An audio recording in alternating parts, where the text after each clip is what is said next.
Hello and welcome to It's All Local. I'm Seth McCoy. Sexual abuse. It's a tough subject to speak about for anyone, but what about for those who are victims? Most of the time they are nameless and faceless statistics who stay out of the public spotlight. Jenna Quinn isn't one of those nameless or faceless victims. Instead, the native Texan has turned her story, a story about being sexually abused by a close family friend, into a call to action. Earlier this year, Jenna's law was signed into law in her home state of Texas, and now Ms. Quinn has traveled to Boston, meeting with our state legislators about enacting similar legislation here. Coming up, you'll hear from Jenna and learn why she decided to speak out about what happened to her.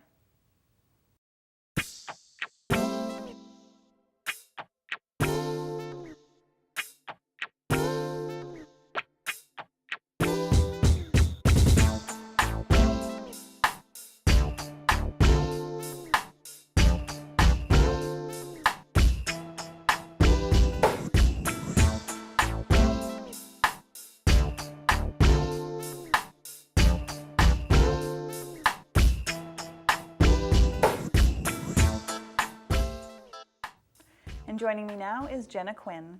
Jenna, welcome to It's All Local. Thank you. Thank you for having me. You're here in Massachusetts because you're meeting with state legislators and students from Needham area and Boston area about what happened to you as a young girl. So what did happen to you, just so the viewers at home understand who you are and what you're doing? Yeah, I'm from Dallas, and for 4 years I was sexually abused by my basketball coach, who's also my father's best friend. So, and that's usually how it happens. 95% of the time, it's somebody that the victim knows and trusts. And that's what perpetrators prey on, is that relationship, that trusting, cohesive relationship, in fear that the child will not say anything. And so you lived with this for years and did. Didn't tell anybody. I lived with it. I was suicidal. I was severely depressed, insomnia, and I was just screaming on the inside, and I suffered in silence, which is what, unfortunately, most victims do. And I'm here to try to eliminate that as much as I can. What was it that got you to the point where you could tell somebody? And who did you tell? Who was the first person? I told my older sister. She could tell that there was something obviously wrong with me. I mean, I'm very fun, bubbly, silly, happy girl. And she, I started wearing dark clothes, dyed my hair dark, started to be very, very just withdrawn from, the relationships that I had in my life. And she finally just flat out asked me, Jenna, has anybody ever hurt you? And without even speaking, I gave my answer. I just burst into tears. Wow. So at that point, I couldn't say no after crying, right? That doesn't make any sense at all. Yeah. So, and then even after I said, yeah, someone's hurt me, she goes, well, who is it? And I said, I can't tell you because you won't believe me. It was very, very scary. So did she then get you to tell her who it was? She did. I told her. I finally told her. And her jaw literally hit the floor because he was basically like an uncle, family, friends. Right. His son was my best friend. His daughter was my older sister's best friend. So yeah, we did all kinds of things together. Family vacations, all kinds of, activities and stuff like that. So it was very, very devastating for both the families. Right, and you end up, obviously you told your parents. Yeah. And this person is now in jail. That's right, yeah. And so you turned what happened to you, though, into something very positive. Absolutely. Jenna's Law is now on the books in Texas. Tell us what that is and how it came to be, how you got involved with the state legislator there to make this a law. It's very, very exciting. I did my undergrad, I have my psychology degree, and I did my undergrad clinical hours at what we have, it's called the Children's Advocacy Center. And I saw a lot of other little kids, 2, 3, 4, 5-year-old little girls and boys who came in and they were abused.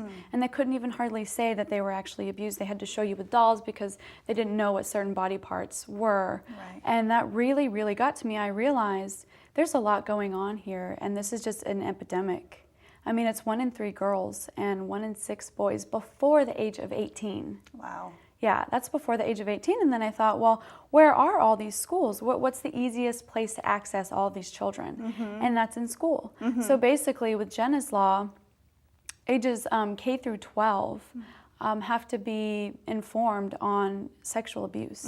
So parents, teachers, and students are all basically have information on the signs and symptoms of sexual abuse. And this is something that should be done nationwide because there are so many kids. I was just baffled. I could not believe that Texas was the only state in the nation, and now we're leading the nation in child welfare, thank you to this law.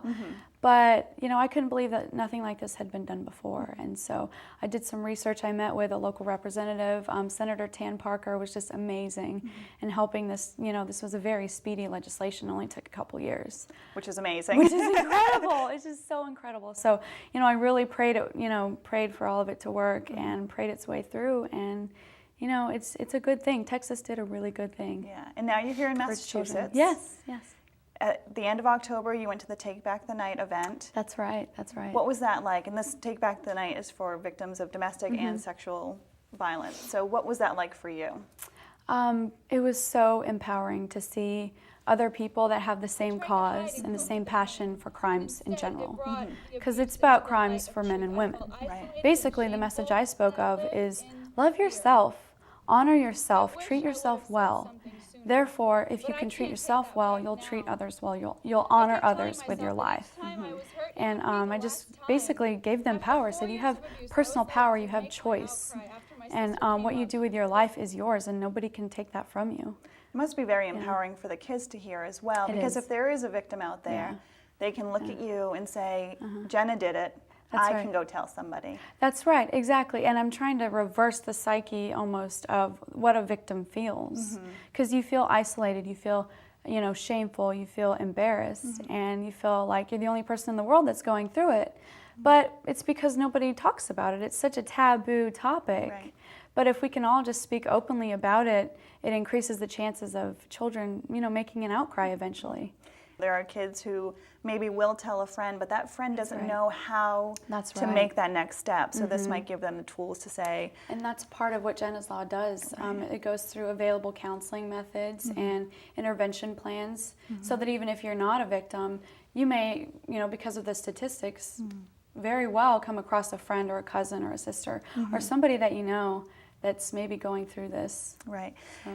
Here in Massachusetts, you're also meeting with state legislators. Yes. About bringing Jenna's Law here. That's right. So what is the message you're trying to convey to them when you met with them, and how important this is, not only to you, but to all the kids here in Massachusetts? Well, basically, there's 60 million children in America that are survivors today of sexual abuse. And a lot of those are in all of our communities, including your community here. And basically, the school systems can't afford not to have this law because it's not being talked about, it's not being spoken about. And it's an epidemic. The American Medical Association has coined child sexual abuse a silent epidemic. And it's silent because people like you and I, everyday people, lack the knowledge and skills to detect and prevent child abuse. So there's a big missing piece of this puzzle, and that's our information and our knowledge about what we do know and what we don't know about child sexual abuse. What are some of the signs that people should look for in a child? Because I think a lot of people might sit back and say, oh, I would recognize if my child was a victim or a friend. But in truth, what are those symptoms? It happens just right underneath your nose. And perpetrators, if you look at your typical perpetrator of these sex crimes, they have great jobs, white-collar jobs. They're very clean-cut. They usually are in positions where they do have easy access to children.